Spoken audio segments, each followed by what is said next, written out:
Candlestick number 7, the 2-bar reversal from bearish to bullish. What are the visual characteristics of this pattern? 2-bar reversals are characterized by having 2 candlesticks. They're going to be side by side and they're about the same size. They don't have to be exactly the same size. They're more or less the same size. When we have a 2-bar reversal from bearish to bullish, the first candle is red and the second candle is green. And in this case, the bullish candle pushes hard in the opposite direction, undoing the work of the bearish candlestick. And a true 2-bar reversal leads to a change in direction. So in this case, from falling price to a rising price. If the price keeps falling after seeing this pattern, then it wasn't really a 2-bar reversal, because for it to be considered a reversal, the price has to reverse. It has to go from falling to rising or rising to falling. So if in this case, the price keeps falling, it was just a minor bounce. So what happened during the move? We know that during the move, the sellers had the upper hand during the first candle, obviously because it's a wide spread on candlestick. And we know that the buyers came in swinging in the second candlestick, where they completely moved the price back up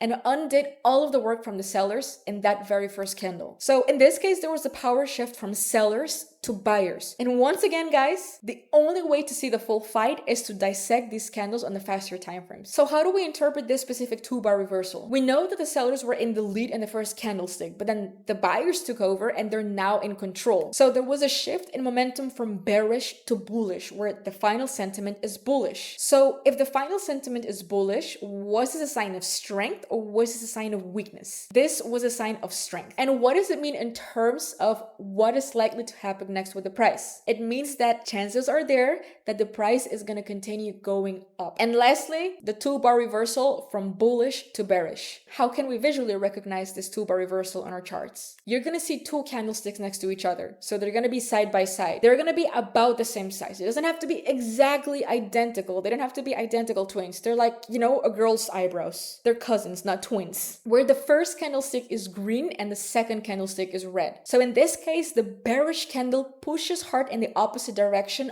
undoing the work of the bullish candlestick. And again, a true 2-bar reversal leads to a change in direction. In this case, from rising price to falling price. And in this specific example, if the price keeps rising, then that means that this was never a 2-bar reversal after all. It was a minor bounce during the uptrend. Also, we can say that during the move, the buyers were in control, pushing the price up. So this is what happened in the first candle. But then in the next candle, the seller stepped in with force, pulling the price all the way back down and erasing the buyer's progress. So that second candle, is showing us the moment that control frame from buyers to sellers. And again, to see the full back and forth, we must zoom in by using faster time frames. So how do we interpret this 2-bar reversal from bullish to bearish? We know that the buyers were in the lead in the first candle, but then the sellers took over and the sellers are now in control. In this case, there is a clear shift in momentum from bullish to bearish. If the final sentiment is bearish, guys, would this be considered a sign of strength or a sign of weakness? The answer is, this is considered a sign of weakness. And what this means for us in terms of what is likely to happen with the price next is the chances are high that the price is going to start going down. It doesn't mean that whenever you see a bullish candlestick and then a bearish candlestick that the price automatically is going to go down. No, it depends on multiple factors that you have to take into consideration. Don't jump into the conclusion that whenever you see this pattern, boom, the price is going to go down.